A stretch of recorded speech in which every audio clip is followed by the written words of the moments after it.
Donc, Fanny Kaufmann, vous avez participé au travail de votre mari.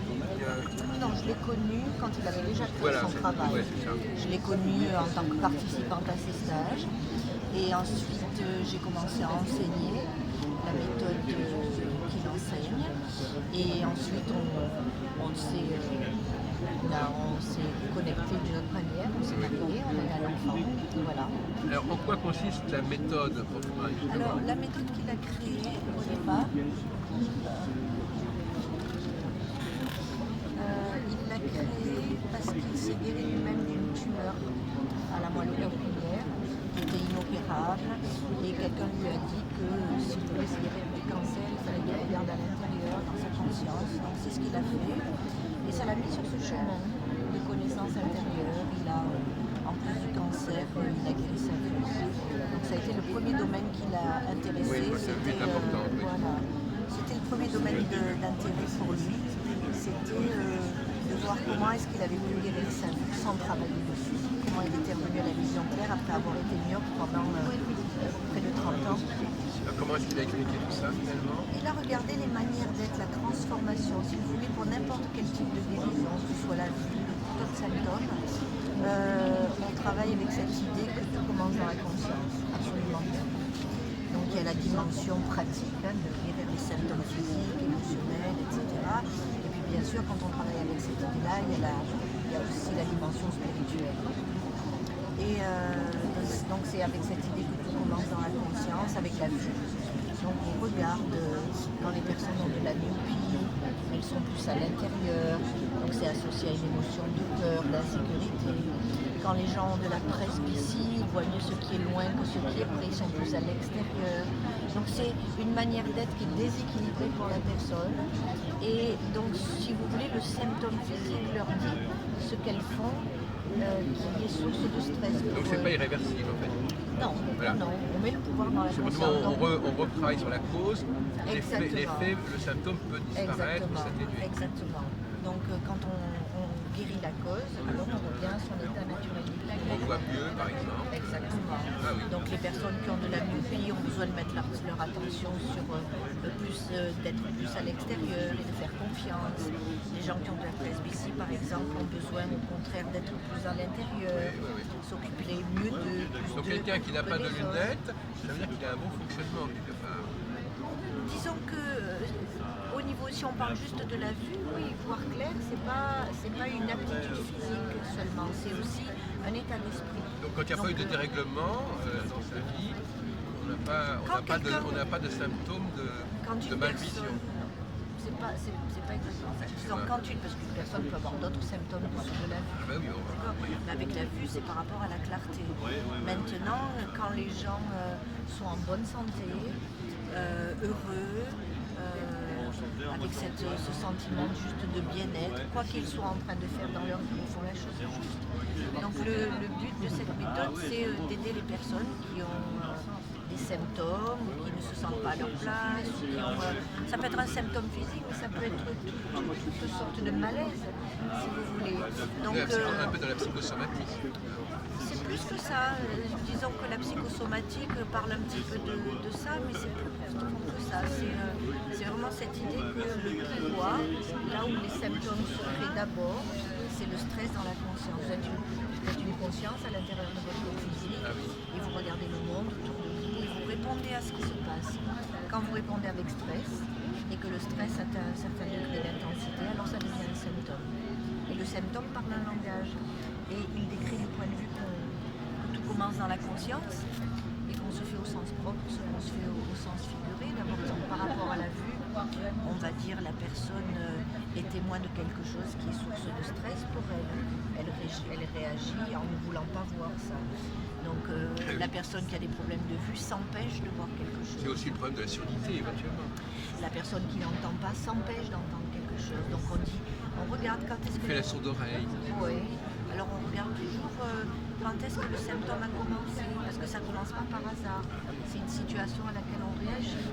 Donc si c'est la surdité, on demande à la personne qui est-ce que tu ne voulais pas entendre. D'accord? Donc ça peut être pendant l'enfance, par exemple, quand les parents se disputent beaucoup et que l'enfant ferme oreilles, ou ça peut être plus grand quand on ne veut pas écouter les conseils qui viennent de l'extérieur. Il y a une sensibilité à laisser entrer les choses qui viennent de l'extérieur. Et donc on encourage les gens à communiquer, parce que communiquer c'est parler, dire ce qui est vrai pour nous, mais c'est aussi écouter ce qui est vrai pour l'autre. On n'est pas obligé d'être d'accord.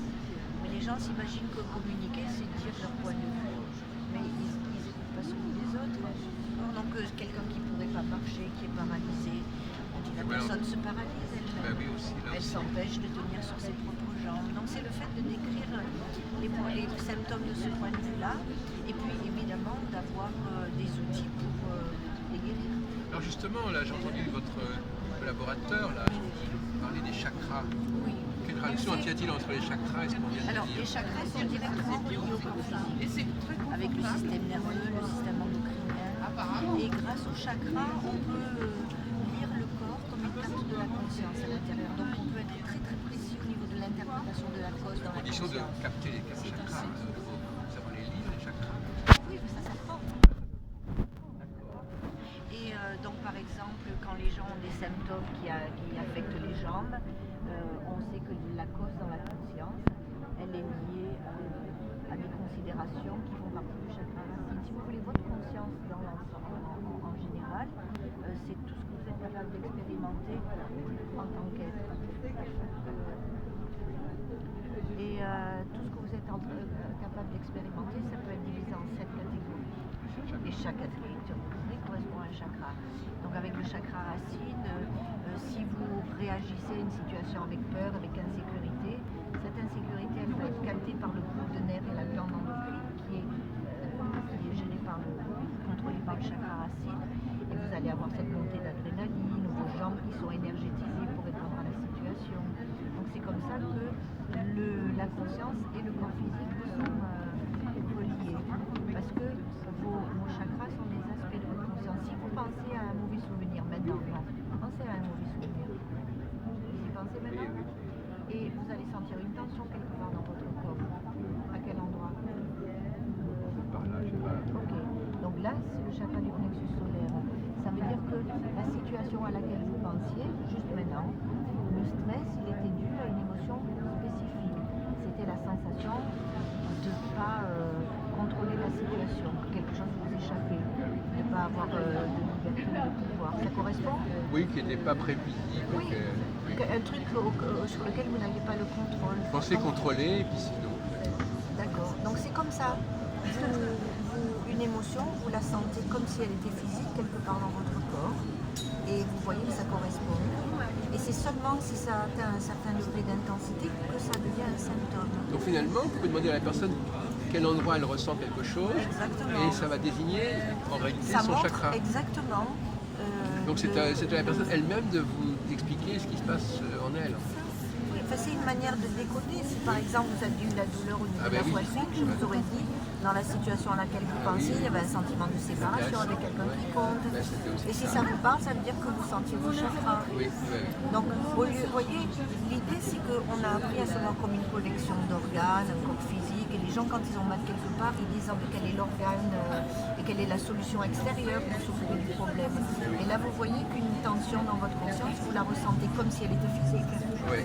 Vous la sentez concrètement. Oui. Mais c'est pas votre corps physique, c'est votre chakra que vous sentez. Et au lieu de dire quelle est la solution extérieure pour s'occuper de ça, qu'est-ce que je peux faire dans ma conscience pour résoudre le stress de façon à relâcher la tension?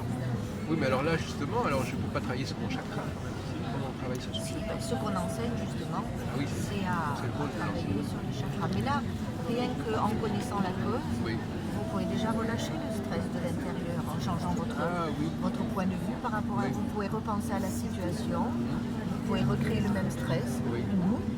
Vous pouvez décider de repenser à la même situation et de voir comment résoudre ce stress. Ça peut être changer votre point de vue, peut-être lâcher prise. D'accord? Donc c'est exactement ça. C'est prendre conscience à quel point on crée notre réalité, à quel point... Donc ça c'est un peu le cœur de la méthode Hoffman. Oui. Et on apprend aux gens à faire le rééquilibrage des chakras. D'abord, la première chose, c'est montrer aux gens... la première chose, c'est qu'ils fassent l'expérience de même comme elle est d'énergie. Je commence. L'expérience de même comme un être d'énergie. Au lieu de s'identifier au corps physique, on s'identifie au conducteur de la voiture, à la conscience à l'intérieur. Ça, c'est qui je suis. Vous avez quelque chose à ajouter? Vous réagissez, Mathieu? Oui, Donnez-moi la caméra. parce que si on parle d'influence extérieure, pourquoi pas s'attaquer à la racine du mal plutôt qu'aux symptômes? Parce que finalement, si par exemple la majorité des gens ont des symptômes, c'est qu'ils souffrent d'un environnement extérieur. Non, c'est pas notre point de vue. Notre point de vue, c'est que dans la relation de cause à effet, au niveau métaphysique, la cause est toujours dans la conscience. Et ce qui se passe toujours dans la conscience. Et ce qui se passe à l'extérieur, c'est un effet. Donc si quelqu'un a les conditions dans sa conscience, alors elle peut être sensible à ce qui se passe à l'extérieur. Si par exemple vous n'avez pas les conditions dans votre conscience, vous pouvez vous trouver au milieu d'un nid de microbes, vous n'aurez pas de maladie. Mais la conscience, elle est localisée où? Elle est partout dans ton corps. Elle est quand même localisée dans le corps, donc il y a un intérieur et un extérieur. Non, tu es le conducteur de la voiture à l'intérieur, mais ta conscience, elle s'étend au-delà de ton corps physique. Donc, ce qu'on appelle les auras, par exemple. Mais si elle s'étend au-delà du corps physique, aussi bien ce qui est extérieur à mon corps peut m'influencer. Et si par exemple la conscience déborde largement le corps physique, au lieu de s'attaquer aux symptômes du corps, on peut aussi bien s'attaquer à l'extérieur. Donc finalement ça... Oui, mais pour nous, dans notre méthode, on ne voit pas la cause à l'extérieur. On la voit toujours à l'intérieur. Mais c'est contradictoire avec ce que vous venez de dire. Parce que vous venez de dire que la conscience débordait largement le corps. Oui, mais ça ne veut pas dire qu'elle est affectée par ce qui se passe à l'extérieur. C'est ta conscience qui affecte l'extérieur. C'est pas l'extérieur qui affecte ta Et conscience. si c'était les deux? Pour nous, c'est pas comme ça. Et qu'est-ce qui vous permet d'afficher ça? L'expérience. Oui, mais encore, ça m'intéresse si vous me le démontrez. Oui. Par exemple, si tu es au plus profond de ta conscience, si tu n'as pas les conditions et le stress, tu peux boire du poison et tu ne seras pas affecté. Oui, mais si je dis au plus profond de ma conscience, ben, je suis obligé d'avoir l'idée d'une localisation particulière de la conscience. Si par exemple j'admets que la conscience déborde largement... Tu as différents niveaux de ta conscience. Au plus profond de ta conscience, pour nous, c'est le niveau de l'âme. Et à ce niveau-là, c'est la partie de toi qui voyage de vie en vie, d'accord? Et au plus profond de ton âme, c'est je suis. Tu es le seul point de conscience qui existe, la seule chose qui existe dans l'univers. Elle est propre à chacun. Pas au plus profond. Au plus profond, on est tous sur le seul. Ah oui. On est tous sur le seul humain. Mais il y a des degrés intermédiaires. Alors si on parle du peux plus avoir, profond, il y a au moyen terme aussi. Il y a aussi à la surface. Et pourquoi la surface et le moyen terme, ça ne serait pas aussi important que le plus profond? Parce que quand on dit le plus Je profond... comprends pas ta question. Non, mais d'ailleurs, de toute façon, tout à l'heure, on a parlé des symptômes Oui. de la vue. Oui. Bon, ça, c'est des symptômes extérieurs qui se voient immédiatement et qui renvoient à des choses, à des problèmes intérieurs. Oui. Si vous voyez mal, si vous avez une mauvaise vue, vous entendez mal, ça veut dire quelque chose. Donc, c'est quelque chose. Donc ça, c'est vraiment, c'est très perceptible, ça. C'est dû à la conscience, d'après vous. Les symptômes physiques sont dus à la conscience. Tout commence dans la conscience. Est-ce que ça serait pas une manière de dédouaner aussi l'environnement extérieur? Parce qu'après tout, on mange, on respire. Mais il n'y a Ça pas vient qu'une de seule. Tu l'extérieur. sais, je vais t'expliquer. Si par exemple tout vient de la conscience, alors à ce moment-là, pourquoi on mangerait, pourquoi on respirerait? Il y a des gens qui ne mangent pas. Il y a des gens qui mangent pas. Ouais. Il y a des gens qui respirent pas. C'est prouvé scientifique. Moi, je peux aller sous l'eau et pas respirer. Pendant combien de temps? Tant que mon mental se met pas au milieu. Est-ce que vous arrivez à pas manger pendant par exemple des mois ou des années? Non, mais j'en vois pas l'intérêt. Mais si je voulais, je pourrais. Mais je vois pas l'intérêt. Et pourquoi vous ne voyez pas l'intérêt de ne pas manger? Vous voyez l'intérêt de manger alors que vous voyez Parce que toujours j'aime passer. manger. Bon, on va continuer. Tu sais, quand tu viens au monde, tu viens avec certains buts pour réaliser quelque chose. Et l'idée, c'est de le faire et d'être heureux en le faisant. D'accord? Et puis, c'est une chose de savoir que tu tu as la capacité de t'envoler de la tour Eiffel sans te tuer. Et c'est une autre chose c'est une chose de savoir que c'est possible et c'est une autre chose de le faire. On pourrait faire D'avoir la cette certitude. même expérience que tout à l'heure par rapport à avoir son ressenti par rapport à un souvenir, voir comment ça se passe en lui, s'il se souvient quelque chose et comment ça fonctionne au niveau de son corps. Oui, mais Oui, je veux bien, moi, mais je ne sais pas trop où il va cette interview. Vous voyez ce que je veux dire? oui, bah C'est, écoutez, non mais il va. Moi, je veux bien, mais bon, j'ai autre chose à faire. Vous voyez ce Oui, que je veux d'accord, dire? mais écoutez, alors, donc je vais reprendre la chose. Donc, vous apprenez donc dans ces stages, vous apprenez Ouais. à. On apprend aux gens à se guérir et à guérir les autres en utilisant les chakras.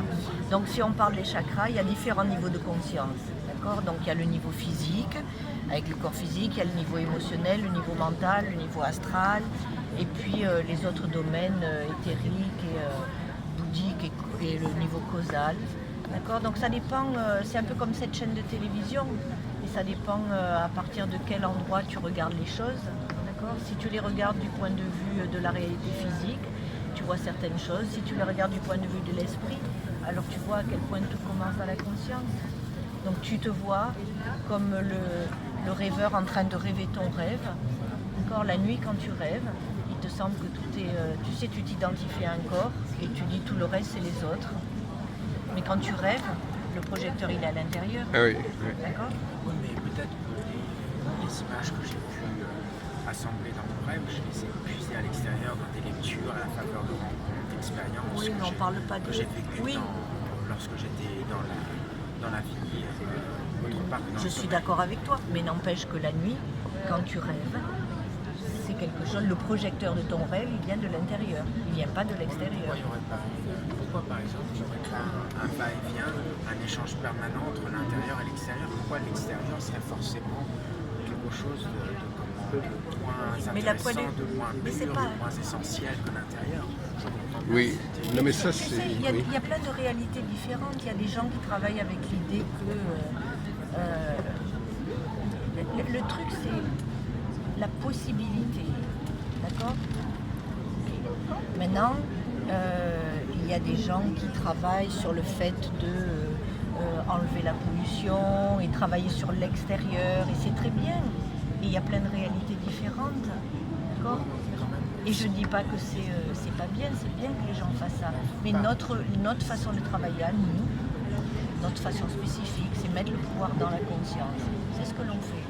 Ça ne veut pas dire que c'est la seule réalité qui existe, mais c'est celle avec laquelle on travaille, du point de vue de l'esprit. Donc si tu veux, si je continue mon raisonnement avec l'esprit, je suis un rêveur en train de rêver mon rêve, je projette mon rêve autour de moi, et je te vois toi comme un rêveur en train de projeter ton rêve autour de toi. Je ne suis pas seulement un rêveur en train de projeter mon rêve autour de moi, je suis aussi un rêveur qui reçoit toute la réalité, qui T'as pas trouvé le monsieur là? c'est qui a raison, le rêve, la réalité. Mais ça fait partie de ton rêve. Tu es un rêve en train de rêver, un rêveur en train de rêver ça. D'accord? Mais c'est qui affirme ça? Quelle est la pierre de touche, la vérité de cette Je parle. Quand tu rêves la nuit, le seul projecteur, il est à l'intérieur de toi. Il n'y a personne d'autre qui projette ça la nuit. Quand tu rêves. Bien sûr. Parce que ça se trouve, je suis rêvé par un être encore plus grand que moi, en fait. Je ne sais pas. On ne l'a pas prouvé. Je suis même incapable de le prouver mathématiquement. Est-ce que vous ne pensez pas, pour terminer notre interview, est-ce que vous ne pensez pas que, ça va peut-être paraître une question un peu idiote, que les hommes et les femmes n'ont pas forcément les mêmes rapports au monde, l'extérieur et l'intérieur, par exemple, que ça fonctionne de la même manière, vous n'avez jamais, votre mari, enfin, vous n'avez jamais perçu une différence dans la problématique masculine-féminine? Bon, on a des considérations différentes, je veux dire, dues au fait d'être un homme ou une femme, les sensibilités, les femmes sont plus émotionnelles, les hommes peut-être plus yang, mais on a tous en nous ce yin et ce yang, donc c'est une question de comment on se relie l'un à l'autre. Oui. Moi, je pense que, j'en ai parlé justement avec Chantal Moto tout à l'heure, il y a le rôle des autres, ce qu'on attend des autres, ça ne fonctionne pas tout à fait de la même manière. Ça vous a Non, pas... on a tous en nous les deux énergies féminines et masculines. Oui. Et, Enfin, oui. C'est un peu générationnel aussi, de la Ah oui. génération de nos parents. Ah oui, Il y avait cette séparation entre le masculin et le féminin. Donc Oui. les hommes devaient être hommes, les Oui. femmes Oui. devaient être femmes. Et c'est quelque chose qui tend à s'équilibrer avec les nouvelles Bon, générations d'accord, oui. à venir. Mhm. Il y a plus d'égalité. Et même dans le ressenti, je pense que c'est quelque chose qui s'équilibre. Les hommes s'autorisent plus à développer leur côté yin, et les femmes, elles ne sont pas juste cantonnées à leur côté émotionnel, mais elles prennent leur place aussi. D'accord. Bon, merci beaucoup alors Annick. Avec plaisir.